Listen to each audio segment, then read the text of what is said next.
Party people, can yo get funky? Suicide and force, can yo get funky? The Zulu Nation, can yo get funky? Yeah, just hit me. Going way back, the New York City B-Boy timeline. Hip-hop culture is from the Bronx. In its formative years, DJs extended the breakdown. That dance style we did to those extended breakdowns was known as breaking. Those that got down to the breaks were called B-Boys. This was the birth of hip-hop culture as we know it. In this episode, we will examine the earliest B-Boy footage we can find of New York City B-Boys that can be objectively presented within the hip-hop context and trace a B-Boy lineage to their teachers and mentors in breaking until we can't go back any further. Sit back, relax, and enjoy.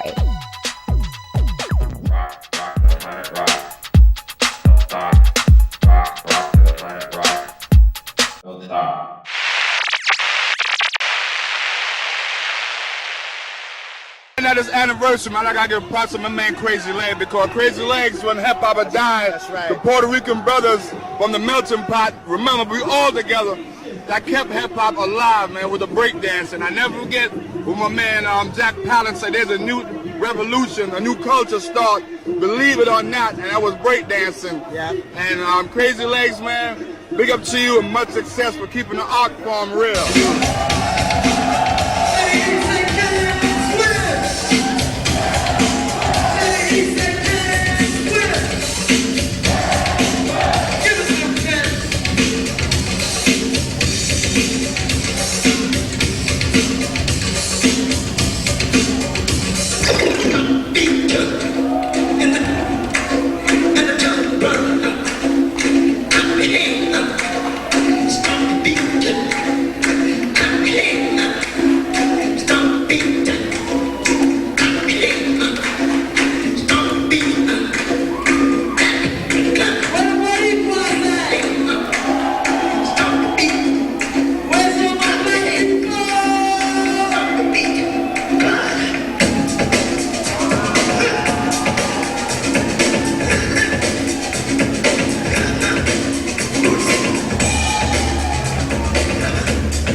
I'd like to say thank you for coming out to the 15th anniversary, which the original name was the B-Boy Masters Pro-Am.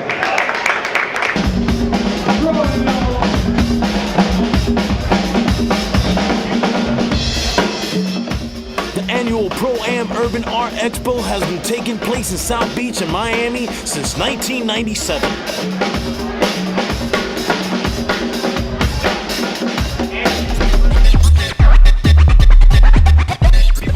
Legs, DJ Trails, Zulu Gremlin, Kenny Swift from the Rocksteady crew, and a whole lot of other soldiers and founding members of the hip-hop culture here in South Florida. In 1996, I felt I wanted to be able to educate people on the dance style that I gave almost 30 years of my life to. The event is usually 3 to 5 days long and draws thousands of people from South Florida region and across the globe.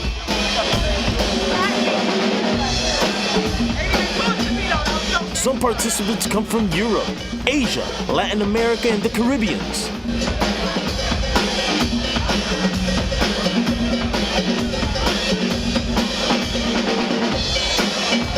Don't forget the hip-hop elements Pro-Am. Yo, what's up, everybody? I'm Asia One. I'm the founder of the B-Boy Summit with my partners Easy Rock and J Love. The B-Boy Summit is hosted every year by Eternal Two Creations, Rocksteady Crew, and Universal Zulu Nation. The B-Boy Summit started about 3 years ago, and it was for the dancers within hip-hop culture, the B-Boys and the B-Girls, to get together under one roof and to express their ideas about hip-hop dance, to talk about how it started, and to talk about where it's going to the next level. We defined terminology within the dance world, and we displayed our skills of dance. And throughout the years, the B-Boy Summit has encompassed the graffiti artists, the DJs, the MCs, to make it an entire hip-hop family. We all come together every year just in support of the culture. It's a free event, not for profit, and we all get together and express our views and our ideas. It's important to have different pioneers come to the summit who have set the pace and had an integral part in the foundation of hip-hop culture. Some of them are Crazy Legs, Ken Swift, Doze, Prince Whippoorwhip, Curtis Blow, DJ Utaka, Donald D, Charlie Chase, and many others have donated their time and energy into coming to the summit because they're down for the culture and they want to see it progress.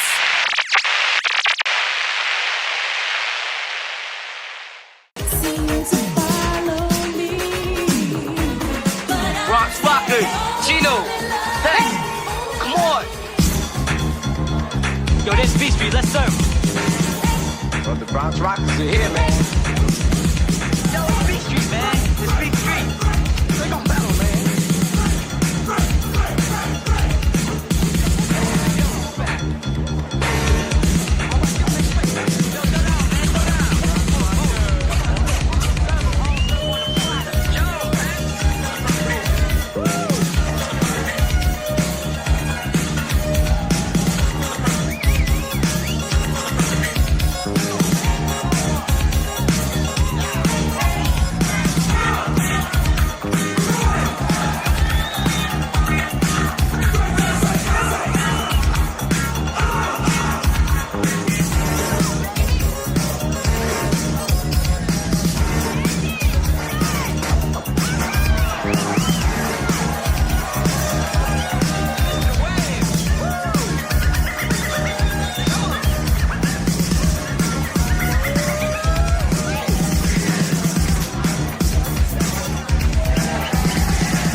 Living up the L, wanna rock so well. Sending all the black girls to the hotel. Say 80, ha, ha, 80, ha, ha, 80, ha, ha, 80, ha, ha, 80, ha, ha.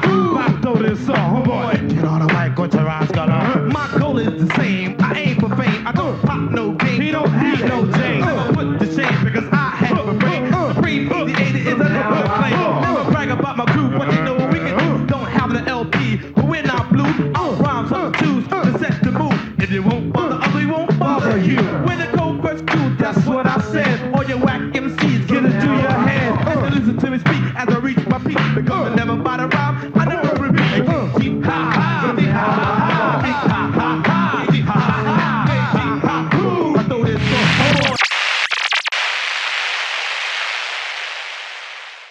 Here's an image of a trophy, the Best B-Boy 1978, won by track 2 of the legendary star child LaRock, in which he shared this trophy with his partner, Spy. Here's a famous battle in 1977 between the Zulu Kings and the Shaka Zulus.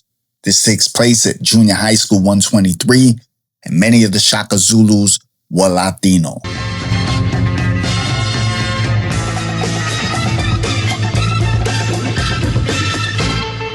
The entry was $5. We used to open the doors at 10 p.m. and it got crowded very, very quickly. We didn't really have the name for it in the beginning and called it whatever. The Shore Shock Party Crew presents or the Corporation presents. Each week it was different because we didn't really take it that seriously. It was more about the party and having loads of fun. In the end, I named it Wheels of Steel at Negril, and Wheels of Steel is what it stayed. Negril started in October of 1981 and finished in March of 1982. It ended because there were too many people coming to the club and the fire department closed it down. Ruza Blue. One of the great famous battles that takes place at Negril is the battle between Rocksteady Crew and the Floormasters. These battles were always looked forward to. Wow, so just to give the audience some background in terms of this like really critical early hip-hop history, Negril was a Jamaican spot, a club on 2nd Avenue, 10th, 11th Street, something like that. And this spot, you go into Negril and you had to walk down. So it's kind of like a basement club, but it was a full-on establishment. It wasn't like a low ceiling or nothing. But this place had reggae going on. Major reggae acts would come through and perform, and that's what Negril was about. And then this English chick came on the scene, and she hooked up with this brother named Michael Holman. The English woman's name was Lady Blue, and she threw this hip hop party and had, I think, maybe Theodore was on one of the first flyers, and a couple of other people. I think they maybe even got somebody like Phase 2 or Buddy Esquire, the original guys that did the old school flyers, do the flyer. It was Phase 2. Phase 2, rest in peace, who recently passed away a few years ago.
Was covered by National Geographic. It was came out in the front page of Metro section in the New York Times.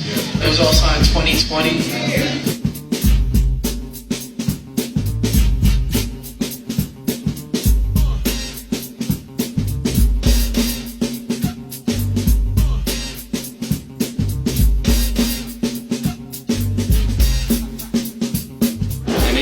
on Channel 7, ABC News. I just remember seeing legs on the news, and I was like, oh, dip, you know, like that's legs.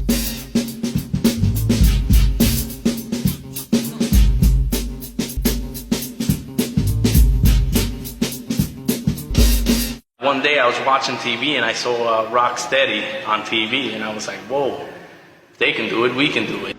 The question is, who were the first B-Boys?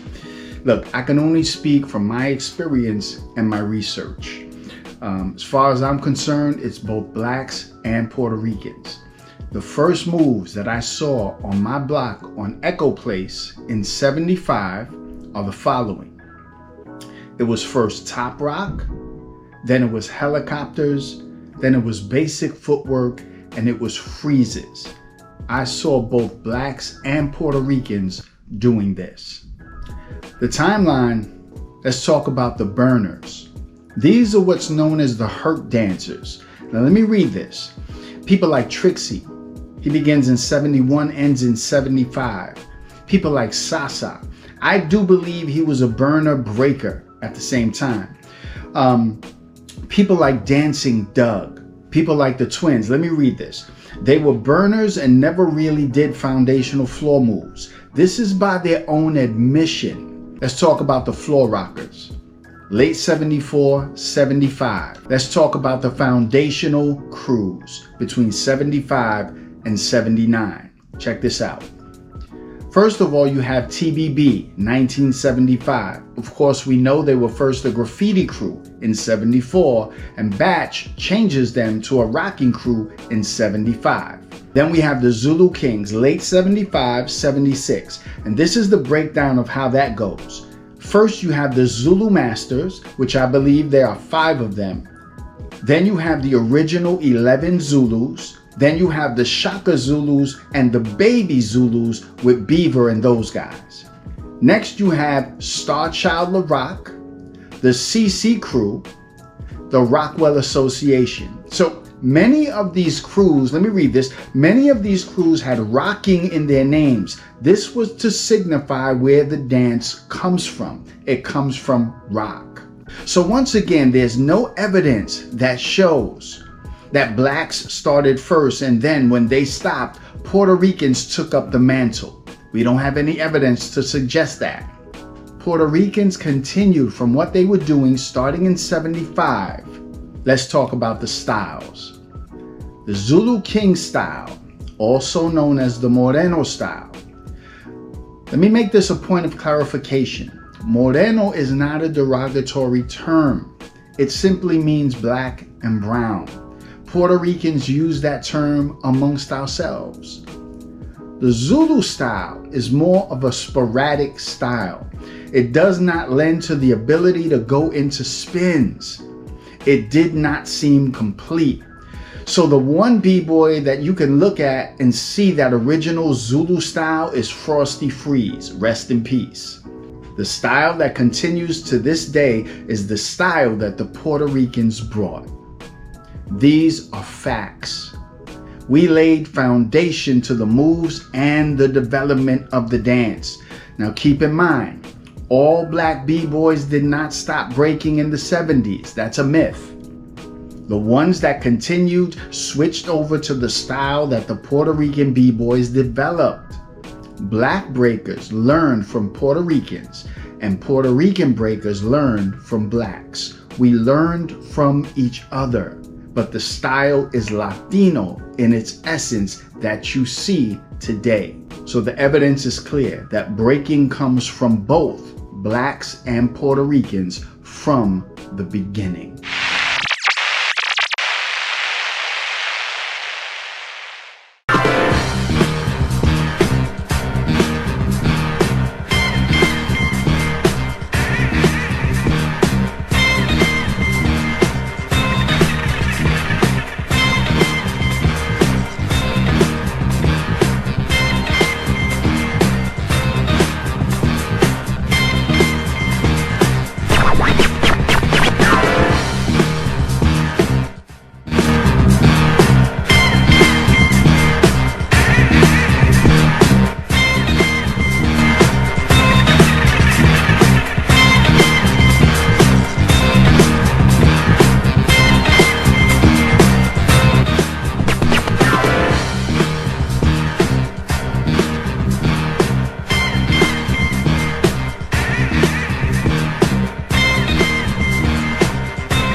When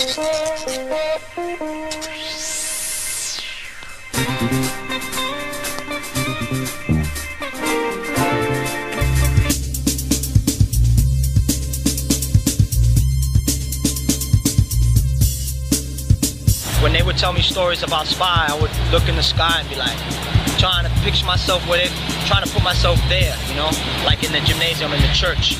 And when I saw him break, I was like, wow, you know. It's just like this energy around a person, you know what I'm saying? There's an energy around people that, you know, the stories are the stories. There's a reason why they're being said. There was an energy around him. He was mad clean and mad smooth. It was just like he didn't have to do anything really incredible. He did whatever he did, it looked sweet. Track 2 was like little ladies' man back then. You know, Track 2, at one point they said he was the best. JoJo and them used to be off the hook, for real. They used to be like traveling. They was like gypsies in a way, because they used to find out wherever they jamming at, go there, and whoever was dancing over there, they would knock them off, for real. Them boys were just so incredible. They were like stars coming out. These brothers would come out dressed, you know, not like bums like a B-boy was. Usually all bummy dressed. These guys would be dressed nice, and boom, they'd come out and they were like stars. Yo, there goes JoJo, there goes Spy, there goes Jimmy D. There goes all of this Track 2 right there with his big old track nameplate. Those are the brothers that made up the moves. All the moves that you see nowadays come from the root of those people.